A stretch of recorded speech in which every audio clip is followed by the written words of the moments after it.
ایک طرف جہاں دہلی ہائی کورٹ ملک میں کامن سول کوڈ کو عمل میں لانے کی بات کر رہا ہے، وہیں ہمارے ہی ملک کے مختلف حصوں سے مسلسل دلتوں اور غریبوں کے خلاف ظلم کی داستانیں سامنے آ رہی ہیں۔ کیا واقعی ہمارے ملک میں وقت آ گیا ہے کہ سب کو ایک نظر سے دیکھا جا سکتا ہے؟ ہر طرف سے آ رہی خبروں سے تو بالکل بھی ایسا نہیں لگتا ہے۔ تازہ معاملہ راجستھان سے منظر عام پر آیا ہے۔ 9 جولائی کو راجستھان کے بھیلواڑہ میں ایک دلت نوجوان کو درخت سے باندھ کر پیٹا گیا۔ اس پر الزام یہ تھا کہ اس نے بکری چوری کی ہے۔ اگر اس نے ایسا کیا بھی ہو تو کیا یہ اتنا بڑا جرم تھا؟ اس کے برخلاف نوجوان مسلسل چیختا رہا کہ اس نے چوری نہیں کی ہے، لیکن اس کی وہاں کوئی سننے والا نہیں تھا۔ وہاں موجود لوگ اس کو چھڑی سے پیٹتے رہے۔ اس دوران کسی نے ویڈیو بنائی جو سوشل میڈیا پر وائرل ہو گئی۔ پولیس نے اس معاملے میں مقدمہ درج کر کے 8 افراد کو گرفتار کیا ہے۔ منڈل گڑھ پولیس اسٹیشن علاقہ موہن پورہ گاؤں میں تقریباً 10 دن پہلے ایک عورت کی بکری چوری ہوئی تھی۔ لوگوں نے اس چوری کا شبہ گاؤں کے ہی رمیش بلائی نامی نوجوان پر کیا تھا۔ 9 جولائی کو رمیش کو ہجوم نے پکڑ لیا۔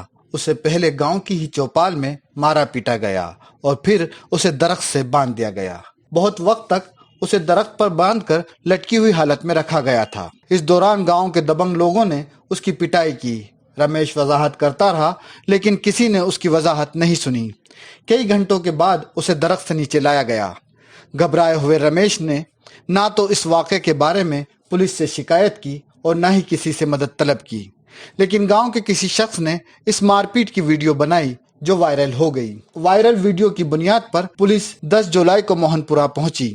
اس دوران پولیس نے ان لوگوں کو گرفتار کرنا شروع کیا جو ویڈیو میں رمیش کو پیٹتے نظر آ رہے تھے۔ پولیس کارروائی کی مخالفت کرنے اور پولیس کو گرفتاری سے روکنے والوں کو بھی پولیس نے گرفتار کر لیا۔ پولیس نے رمیش کو مارنے والے 8 افراد اور پولیس کے کام میں رکاوٹیں کھڑی کرنے والے ایسے 7 افراد کو بھی گرفتار کیا۔ معاملے پر ڈی ایس پی گیانیندر سنگھ نے کہا کہ ایسا نہیں ہے کہ اس نوجوان کو دلت ہونے کی وجہ سے پیٹا گیا تھا۔ ایک عورت کی بکری چوری ہو گئی۔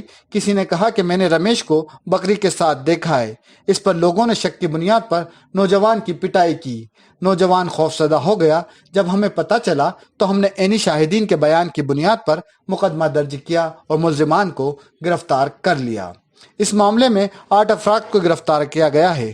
ہنگامہ آرائی کرنے والے دیگر 7 افراد کو بھی گرفتار کر لیا گیا ہے، لیکن انہیں 151 میں گرفتار کیا گیا ہے۔ اس کے ساتھ ہی اس پورے معاملے پر ایک پولیس افسر نے اپنا نام ظاہر نہ کرنے کی شرط پر کہا کہ یہ معاملہ دلت جبر سے زیادہ پسماندگی کا ہے، کیونکہ مار پیٹ کرنے والے 8 میں سے 3 کا تعلق دلت برادری سے ہے، باقی 4 افراد او بی سی برادری سے ہیں۔ سب بہت غریب ہیں، لہٰذا اسے دلتوں کے خلاف ظلم کے تناظر میں نہیں دیکھا جانا چاہیے۔